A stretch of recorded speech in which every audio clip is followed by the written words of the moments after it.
मैंने अपनी बेटी की शादी जिस घराने में की थी, वह इंसान बहुत अच्छे लोग थे।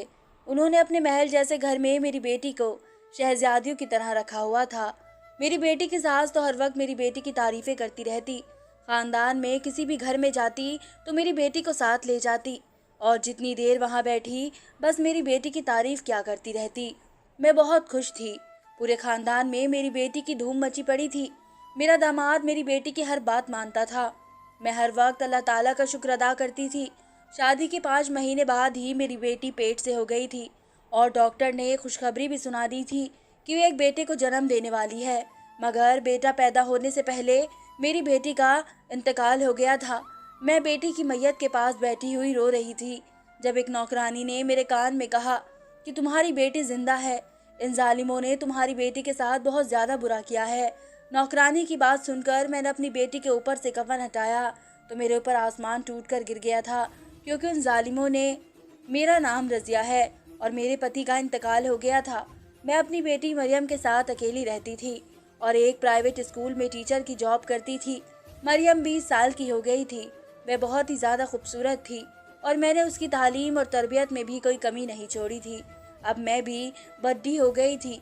बेटी को जवान करने के बाद माँ होने के नाते मेरी आखिरी फिक्र उसकी शादी की रह गई थी। मैं चाहती थी कि मेरी बेटी की शादी किसी सुलझे हुए अमीर घर में हो, जहाँ उसकी ज़िंदगी अच्छे से गुजरे और मेरे लिए भी कुछ आसानी हो। मैंने कुछ दोस्त और अपने टीचर्स को कह दिया था कि मेरी बेटी के लिए कोई अच्छा सा रिश्ता नज़र आए तो मुझे ज़रूर बताना। कुछ दिनों बाद मैं स्कूल में बैठी बच्चों के टेस्ट चेक कर रही थी। मेरे साथ काम करने वाली एक टीचर अनहम मेरे पास आ गई और मुझे बताने लगी थी उसकी बहन अपने बेटे के लिए रिश्ता ढूंढ रही है। खानदान बहुत अच्छा है, लड़का इकलौता है और एक बहुत बड़ी कंपनी में जॉब करता है। मैंने तो तुम्हारी बेटी का रिश्ता यहाँ पर करवाना है, टीचर अनम ने बहुत अच्छे से कहा था। वैसे भी वो मेरी दोस्त थी, इसलिए मैंने उसकी बात मानकर लड़के वालों को घर पर आने की दावत दे दी थी।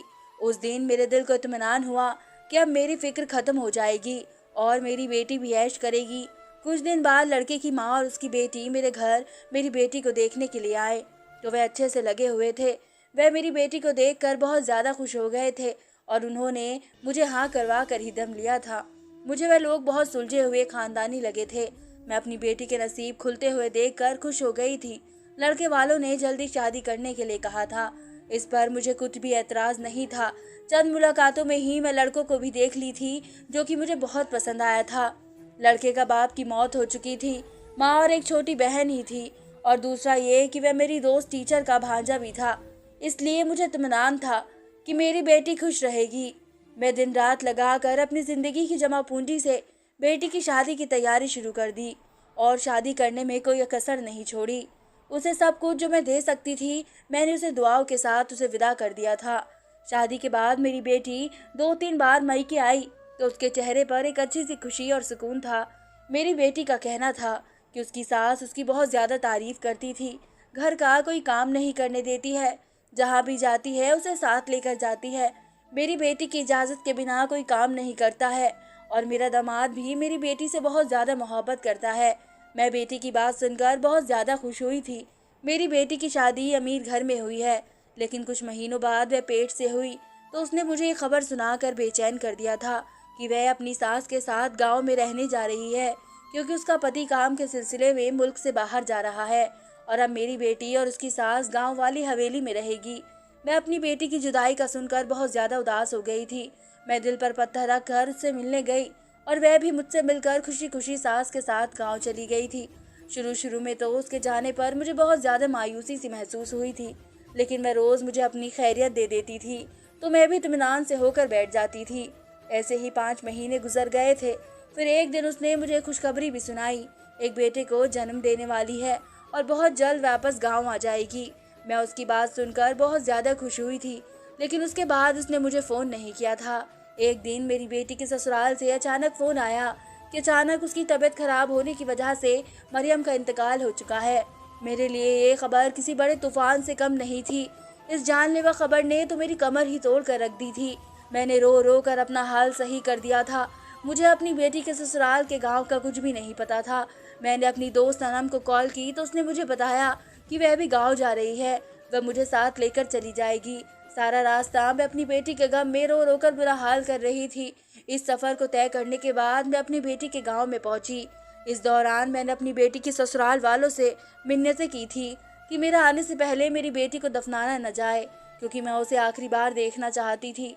और जब मैं अपनी बेटी के ससुराल पहुंची तो घर में बहुत सारे लोग थे, लेकिन ये बात बहुत अजीब थी कि मेरी बेटी को उन्होंने एक अलग कमरे में नई चारपाई पर रखा हुआ था। मैं रोते हुए अपनी बेटी के गले लग गई और दहाड़े मार मार कर रोने लगी थी। पति की वफात के बाद बेटी ही जिंदगी का जीने का सहारा थी, और वह सहारा भी आज छिन गया था। कुछ देर बाद कुछ औरतें कमरे में आई और मुझे कहने लगी कि अब जनाजे का वक्त होने वाला है, आप बाहर आ जाओ। मर्द अंदर जाकर मैयत को उठाकर ले जाएंगे। लेकिन इस दौरान एक अजीब सा वाक़या हुआ। एक नौकरानी मुझे पानी पिलाने के लिए मेरे करीब हुई और उसने मुझे कहा कि मैं थोड़ी देर के लिए औरतों को निकाल जाने के लिए कहूँ तो मुझे मेरी बेटी के बारे में कुछ बताएगी। यह सुनकर मैं बेचैन हो गई थी और मैं उन औरतों से दरखास्त की कुछ देर के लिए मेरी बेटी को उस कमरे में अकेला छोड़ दिया जाए। वैसे भी अभी मेरे लिए हमेशा हमेशा के लिए छोड़ कर जा रही है। मैं कुछ वक्त अकेला बिताना चाहती हूँ। मेरी बेटी की सास ने सब औरतों को कमरे से निकाल कर बस एक नौकरानी को कमरे में छोड़ दिया था। मैं फिर एक बार अपनी बेटी से लिपट कर रोने लगी थी। मुझे महसूस हुआ कि जैसे मेरी बेटी की मौत नहीं आई है, उसे ज़बरदस्ती किसी ने मारा है और उसके बारे में शायद नौकरानी मुझे बताना चाहती है। और फिर दौड़ कर मेरे पास आई। उसने मेरे कान में कहा कि मेरी बेटी जिंदा है। मैंने उसकी तरफ देखा कि ऐसे कैसे हो सकता है। तब उसने कहा कि खुद ही देखकर यकीन कर लो। मैंने फौरन बेटी का कफन हटाया तो मुझे महसूस हुआ कि मेरी बेटी की सांसें चल रही है। अलबत्ता उसे ऐसी कोई जहरीली चीज़ खिलाई गई थी जिसके उसके होठ और सारा जिस्म नीला पड़ गया था। नौकरानी झूठ नहीं बोल रही थी। मेरी बेटी सच में जिंदा थी, लेकिन उसे जल्द से जल्द डॉक्टर के पास ले जाने की ज़रूरत थी। मैंने नौकरानी के सामने हाथ जोड़े कि वे मेरी मदद करे। इसके बदले में उसे मुंह मांगी कीमत देने के लिए तैयार हूँ। तो उसने एकदम हामी भर ली और वादा किया कि वह मेरा पूरा साथ देगी।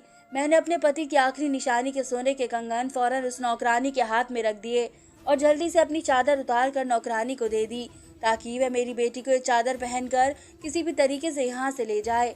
नौकरानी ने मेरे मोबाइल से अपने पति से भी मदद मांगी और बहुत ही मुश्किल से मेरी बेटी को दूसरे दरवाजे से निकाल कर ले गई थी। मैं बेटी का कफन खुद ओढ़ कर लेट गई थी, क्योंकि मुझे अब सच का पता लगाना था कि मेरी बेटी के साथ आखिर ये क्यों जुल्म हुआ था। नौकरानी ने समझदारी से मेरा चेहरा कफन में ढक दिया था और थोड़ी देर बाद सबको बुलाकर कहा कि मरियम की माँ अपनी बेटी को आखिरी दफ़ा देखकर पिछले दरवाजे से ही चली गई है और कह गई है कि आज से मेरा इस खानदान से कोई ताल्लुक नहीं रहा है और मेरी बेटी को यहीं पर दफन कर दिया जाए। नौकरानी की बात सुनकर गांव की औरतें मुझे बुरा बुरा कह रही थी और मेरी बेटी के साथ मुझे बहुत बुरे बुरे लफ्ज़ों से कहने लगी थी। मैं उनकी ज़बान से अपने लिए बुरे बुरे शब्द सुनकर हैरत में पड़ गई थी। वह मुझे बहुत बुरा भला कह रही थी और मैं कफन में ही छुपी रही थी। कुछ देर बाद कुछ मर्द लोग आए और जनाजे की चारपाई को उठाकर ले गए थे। मैं यहाँ पर अपनी ज़िंदगी की सबसे बड़ी आजमाइश को देख रही थी और बहुत ही हिम्मत और हौसले के साथ सब कुछ हो रहा था। इस तरह इम्तिहान को तो एक माह पास कर सकती थी, पर मैंने बहुत ही हौसले से सब कुछ कर कर दिखाया था। अब मेरा जनाजा पढ़ा गया और मुझे कब्र की गहराई में उतारा गया और मैं सब कुछ सुनती देखती बर्दाश्त करती रही और मेरी कब्र को बंद कर कच्ची मिट्टी का लेप लगाया तो डर और खौफ से दिन मुझे अपनी सांस बंद होती हुई महसूस हुई थी। मैं दिल ही दिल में दुआएं करती रही कि जल्द से जल्द इस मुसीबत से बाहर आ जाऊं। जब सब लोग वहां से चले गए तो वह फिर वही नौकरानी जो मेरी बेटी को लेकर गई थी वह चुपके से वहां पर आ गई। उसने जल्दी जल्दी मुझे बाहर निकाल लिया और हम दोनों ने मिलकर दोबारा से कब्र को पहले की तरह बंद कर दिया था। मैंने उसका शुक्रिया अदा किया और फौरन अपनी बेटी से मिलने की ख्वाहिश जाहिर की, जिस पर वह मुझे अपने साथ गांव से दूर घर पर लेकर आ गई थी, जहां पर एक झोपड़ी में मेरी बेटी को उसने सबसे छुपा कर महफूज रखा हुआ था। मैंने नौकरानी का शुक्र अदा किया और बेटी की जान बच जाने पर ऊपर वाले का शुक्र अदा किया। यहाँ मैं नौकरानी से सारी कहानी पूछी कि मेरी बेटी के साथ यहाँ पर क्या हुआ है, जिस पर उसने मुझे बताया कि मैं उनके घर में नौकरानी हूँ। तुम्हारी बेटी की सास वैसे तो तुम्हारी बेटी की तारीफ किए बिना नहीं रुकती, लेकिन मैं उसे इसके खाने में थोड़ा थोड़ा जहर मिला कर देती है। मैं पहले समझ नहीं सकी थी, लेकिन जैसे जैसे तुम्हारी बेटी की तबीयत खराब हुई उसने अपना बच्चा भी इस दौरान खो दिया था और फिर मुझे अंदाज़ा हो गया था कि उसके बच्चे को जानबूझकर मारा गया है और अब ये तुम्हारी बेटी की भी जान लेना चाहते थे। फिर एक दिन मालकिन ने मुझे एक जहरीले जड़ी बूटी शरबत में मिला कर दी और कहा कि मरियम को देकर आ जाओ और उसे कहो कि ये दवा पी ले। मैं वह शरबत आधे से ज़्यादा गिरा चुकी थी, लेकिन फिर मालकिन ने मुझे देख लिया और मैं आखिरी 2 घूंट मरियम को पिला गई, जिससे उसकी धड़कनें रुक गई थी और जिस्म नीला पड़ने लगा था और देखने वालों को ऐसा लगा कि जैसे वह मर गई है, लेकिन वह हकीकत में जिंदा है और जल्द ठीक हो जाएगी। उस नौकरानी की पूरी बात सुनकर मैं तो सकते में आ गई थी। ये कौन लोग हैं? उनको मेरी बेटी से क्या दुश्मनी हो सकती है, जिसके बदले में उन्होंने मेरी बेटी को इतनी ज़्यादा तकलीफ दी, यहाँ तक उसका बच्चा भी मार दिया, यहाँ तक कि बच्चा तो उसकी औलाद थी। फिर मैंने सवाल किया और इन सवालों के जवाब मेरी बेटी ही दे सकती थी, जो मेरे सामने जिंदगी और मौत की कशमकश में पड़ी हुई थी। थोड़े दिनों तक हम उसी घर में छुपे रहे थे। उस दौरान नौकरानी आती और मेरी बेटी का इलाज करती, जिससे उसकी तबीयत ठीक हो रही थी, और साथ में वह नौकरानी मुझे दुनिया की खबरें भी बताती थी, जैसे कि मेरे दामाद को अपनी बीवी की न्यूज़ दे दी गई थी, वह वापस आया था। दूसरी तरफ मेरी बेटी ने उठना बैठना शुरू कर दिया था। जब वह ज़्यादा बेहतर हो गई तो मैंने अपनी बेटी को सारी कहानी सुनाई, जिसे सुनकर उसे भी यकीन नहीं आ रहा था। फिर उसने बताया कि मेरे ससुराल वालों ने कभी भी उसके सामने बुरा रवैया नहीं रखा है, बल्कि उन्होंने तो मुझे शहजादियों की तरह रखा था। लेकिन आज उनकी इस हरकत के पीछे क्या वजह थी, मैंने उनसे ज़्यादा पूछना ठीक नहीं समझा, क्योंकि अभी मैं पूरी तरीके से ठीक भी नहीं हो पाई थी। कुछ हफ्ते बाद मैं उसे लेकर रात के अंधेरे में अपने घर वापस आ गई थी, और यहाँ आकर भी किसी को नहीं बताया था कि मेरी बेटी मरियम जिंदा और सलामत है, क्योंकि मैं इस बात को किसी को भी पता नहीं चलने दे सकती थी। एक दिन मैं घर का कोई सामान लेने बाहर गई, तो वहाँ से वापसी पर मैं अपनी बेटी के सूट लेने बाजार चली गई। मैं एक दुकान पर खड़ी दुकानदार से कपड़े की कीमत को लेकर बहस कर रही थी कि वहाँ अचानक से मेरा दामाद किसी गैर लड़की के साथ दाखिल हो गया। दोनों के दरमियान काफी बातें हो रही थी। उसने मुझे और मैंने उसे देख लिया था। दामाद को किसी औरत के साथ देखकर मैं हैरान हो गई थी, क्योंकि अभी उसकी बीवी को मरे हुए 8 दिन नहीं हुए थे और वह किसी औरत के साथ वक्त गुजारने पर आ गया था। मुझे अपनी बेटी के साथ जुल्म की वजह नजर आ गई थी। मैं खामोशी से बाहर आ गई थी। मुझे कुछ तो अब सोचना ही था। मैं अपनी बेटी को सारी जिंदगी लोगों की नजरों से छुपा कर तो नहीं रख सकती थी। मैं घर आकर अपनी बेटी को सारी सूरत बताई और उसे बताया कि अब भी वक्त है, वह उन पर केस कर दे और अलग रहना शुरू कर दे। लेकिन मेरी बेटी ने मुझे बताया कि उसका मकसद कुछ और है। आप उन पर मेरे कत्ल का केस करें और पुलिस को लेकर गांव में जाए। गांव में उन लोगों की बहुत ज्यादा इज्जत है। मैं चाहती हूँ कि उनका सबका चेहरा बेनकाब हो। मुझे अपनी बेटी की बात अच्छी लगी थी और मैं थाने गई थी। मेरा दिल बहुत ज्यादा घबरा रहा था। शुक्र है कि वहाँ पर एक लेडी पुलिस ऑफिसर मेरी जानने वाली निकल आई थी। दरअसल उनका बच्चा मेरी ही क्लास में पढ़ता था और मैंने ही अपनी बेटी का केस दर्ज करा दिया था। अगले दिन पुलिस ने अपनी कार्यवाही शुरू की और गाँव जाकर तफ्तीश करी, जिस पर ज्यादातर लोगों ने यही बयान दिया कि मेरी बेटी का ससुराल वाला अच्छा घर है। मैं पुलिस से खबर खुदने और पोस्टमार्टम के लिए कहा, जिसे सुनकर मेरी दोस्त सनम और उसकी बहन के हाथों के तो तोते ही उड़ गए थे और वे फौरन मेरी जी हजूरी करने लगे थे कि तुम्हारी बेटी को हमने नहीं मारा है, वे अपनी ससुराल में खुश थी और अपनी ही मौत मरी है। लेकिन मेरा दिल अंदर से छन्नी हुआ पड़ा था। मैंने उनकी एक भी नहीं सुनी और पुलिस से कब्र खुदवाने की दरख्वास्त की और यूं ही गाँव के लोगों के सामने एक शाम में कब्र को दोबारा से खोला गया। और ये सब देखकर सबकी आंखें फटी की फटी रह गई थी कि अंदर कोई भी इंसान या जिस्म मौजूद नहीं था।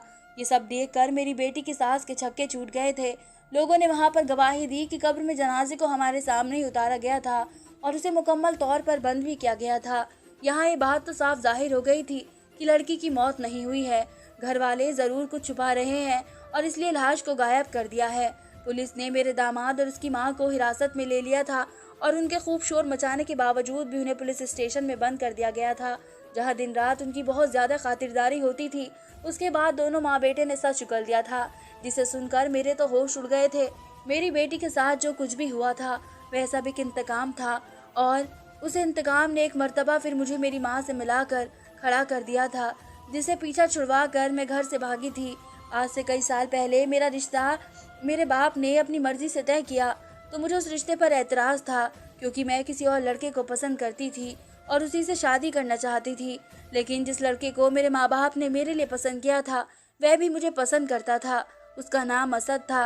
असद ने मुझसे रिश्ता अपनी मर्जी से कायम किया था। मैंने असद के माँ बाप और बहन भाई को अच्छे से नहीं देखा था। मुझे तो उसमें दिलचस्पी ही नहीं थी। मैं तो किसी और लड़के से शादी करना चाहती थी।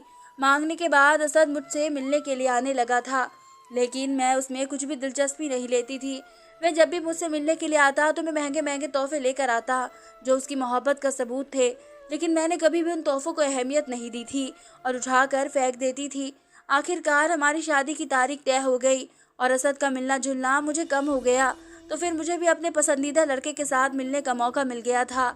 मैंने उसके साथ मिलकर घर से भागने का प्लान बनाया था और बारात वाले दिन मैं घर से भागकर सलीम, जिससे मैं मोहब्बत करती थी, उससे शादी कर ली थी। शादी के बाद मेरे पति ने मुझे इतना खुश रखा कि मैं कभी भी पलटकर अपने घर नहीं जा सकी थी और ना ही कभी उनसे मिलने की कोशिश की थी। एक रोज रोड एक्सीडेंट में सलीम की मौत हो गई थी। सलीम की मौत का होना मेरे लिए बहुत बड़ा सदमा था। उसके बाद भी मैंने अपने माँ बाप की तरफ जाने की हिम्मत नहीं की थी, लेकिन मेरी बेवफाई का सदमा मेरे माँ बाप ने बर्दाश्त कर लिया था। लेकिन असद ये सदमा बर्दाश्त नहीं कर पाया था और उसने जान दे दी थी। उस दिन के बाद से उसके ख़ानदान का वाहिद मकसद मुझे ढूंढना और मुझसे इंतकाम लेना था। इस मकसद के लिए सबसे पहले बार उन्होंने मेरे पति पर किया था, जिसकी मौत को आज तक मैं हादसा समझती रही थी। वह भी एक कत्ल का था जो असद के घराने से सोची समझी साजिश से कराया गया था। उस खानदान को अभी भी सुकून नहीं आया था। उन्होंने दूसरे बार की तैयारी शुरू कर दी थी। जिस स्कूल में मुझे नौकरी मिली थी वहाँ असद की बहन टीचर बनकर आई और जहाँ अनम, जिसे मैं अपनी दोस्त समझती थी, वह मेरी सबसे बड़ी दुश्मन निकली थी। उसने बहुत ही चालाकी से मेरा पहला एतबार जीता, फिर उसके बाद अपनी बहन के बेटे का रिश्ता मेरे सामने रख दिया। ये सब सारा प्लान असद की बहन, जो मेरी बेटी की सास थी, उसका ही था, जिसका इरादा मेरी बेटी को रास्ते से हटाकर मुझे सारी जिंदगी के लिए तड़पना था। लेकिन इससे पहले ही मेरी बेटी पेट से हो गई थी और अल्लाह ताला ने उसकी यहाँ पर भी मदद की थी। फिर उन्हीं की साजिश से मेरी बेटी ने अपना बच्चा खो दिया, जो कि उन्हीं का खून था, लेकिन उसकी जान बच गई। असद ने मेरा कुछ भी इंटरेस्ट नहीं था, इसी वजह से मैं उसके परिवार वालों का भी पता नहीं लगा सकी थी और ना उसकी बहन के बारे में जान पाई थी। अनम असद की बहन थी। शादी से पहले मैं अपने गैर तवज्जो की वजह से उसे देख नहीं पाई थी। जब अनम उसकी बहन थी ये सुन रही थी तो मेरे पैरों तले से ज़मीन निकलती जा रही थी। मैं सोच भी नहीं सकती थी कि इंसान बदले की आग में इतना दरिंदा भी हो सकता है। वह गुनाह जो मैंने किया ही नहीं था, उसकी सज़ा उन औरतों ने मुझे और मेरी बेटी को दी थी। जब लोग वे कहानी सुनकर बस कर चुके थे और उनके पास बताने के लिए कुछ नहीं बचा था, तो मैं अपनी बेटी को घर से बुला लिया और जब वह सबके सामने जिंदा सलामत आई तो सबकी आंखें खुल गई थी। मैंने पुलिस को आगे की कहानी सुनाई कि मैं कैसे जनाजे के वक्त हकीकत का पता चल गया था और मैं अपनी बेटी की जान बचा ले आ गई थी। बेशक उन्होंने मुझे मेरा पति छीन लिया था और अब मेरी बेटी छीनने की कोशिश कर रहे थे। उन सबको ऊपर वाले ने भी दिखा दिया था और दुनिया में तो सज़ा काट ही रहे हैं। ऊपर जो जाकर सज़ा मिली उसका हिसाब अभी बाकी था। 1 साल बाद मैं मरियम की दूसरी शादी कर दी थी। आज वह अपने घर में बहुत ज़्यादा खुश है। वह जब भी मुझसे मिलने के लिए आती है तो उसे देखकर मुझे एक बात याद आ जाती है कि सच ही कहा है किसी ने, मारने वाले से बचाने वाला बड़ा होता है। धन्यवाद दोस्तों।